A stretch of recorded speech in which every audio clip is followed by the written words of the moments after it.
माझे नाव श्रुती संचालक, माझ्या मैत्रिणीचे नाव आहे श्रेया रणपुरे. आम्ही जिल्हा परिषद प्राथमिक शाळा पायछवडे येथे एका 7वी शिकतो. आम्ही 53व्या बालबंधाची प्रदर्शनामध्ये आम्ही उदयोन्मुख तंत्रज्ञान अंतर्गत क्रॉप अँड फार्मर सेफ्टी हा प्रोजेक्ट घेऊन आलेला आहोत. आपला भारत देश हा कृषीप्रधान देश आहे. आपल्या भारतातील सुमारे 70% लोक शेती करतात किंवा मग शेती निगडीत व्यवसाय करतात. शेतीचा सकल उद्योगपणात GDP 13 ते 18% वाटा आहे. व्यापाऱ्यांना कच्चा माल शेतीतूनच पुरवला जातो. इतके असूनही शेतकरी दुर्लक्षित. शेतात शेतीला पाणी देण्यासाठी शेतकऱ्यांना नेहमी रात्री जावे लागते, कारण लाईटी रात्री फुल असते. दिवसा लाईटी जास्त गावाकडे राहत नाही, म्हणून शेतकऱ्यांना रात्री शेतात झोपायला लागते.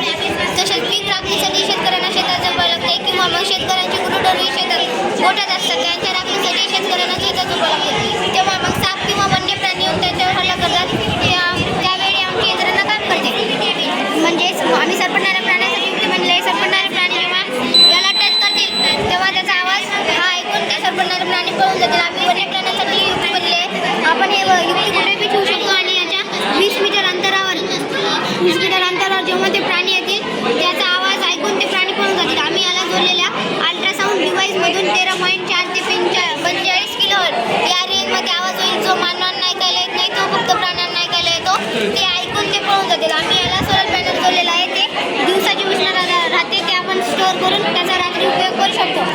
याचं नाव आहे पोर्टेबल ॲनिमल रिपेलर. ही आपल्याला 500 रुपयामध्ये भेटून जाते. याच प्रकारची यंत्रणा आपण शेतातील पिके वाचवण्यासाठी देखील करू शकतो. शेतकऱ्यांना विविध प्राणी विभागानुसार हरिण, रानडुक्कर, नीलगाय किंवा इतर पाळीव प्राणी जे असतात ते शेतकऱ्यांची नासधूस करतात आणि प्राणपणाने जपलेले पीक नासधूस करतात. हा आमचा प्रोजेक्ट आहे. आम्ही चारही बाजूला बांबूची तारांची बेसिक करून घेतलेली आहे. आणि ह्याच्यामध्ये आम्ही फक्त 10 kV पर्यंत इलेक्ट्रिक सप्लाय जोडलेला आहे, जेणेकरून प्राण्याला फक्त थोडा धक्का लागला किंवा प्राण्याला कोणत्याही प्रकारची इजा पोहोचू नये. ते प्राणी जेव्हा ताराला टच होईल तेव्हा इथे लाईट लागेल आणि इथला बजर जो असतो तो वाजेल. तशाच प्रकारचा हा एक प्रोजेक्ट आहे. हा प्रोजेक्टचे नाव आहे पोर्टेबल ॲनिमल रिपेलर, जे आपण शेताच्या घरमध्ये देऊ शकतो. मग इथे आम्ही बजर बसवलेला आहे. इथे आपण भोंगा बसून त्याच्यामध्ये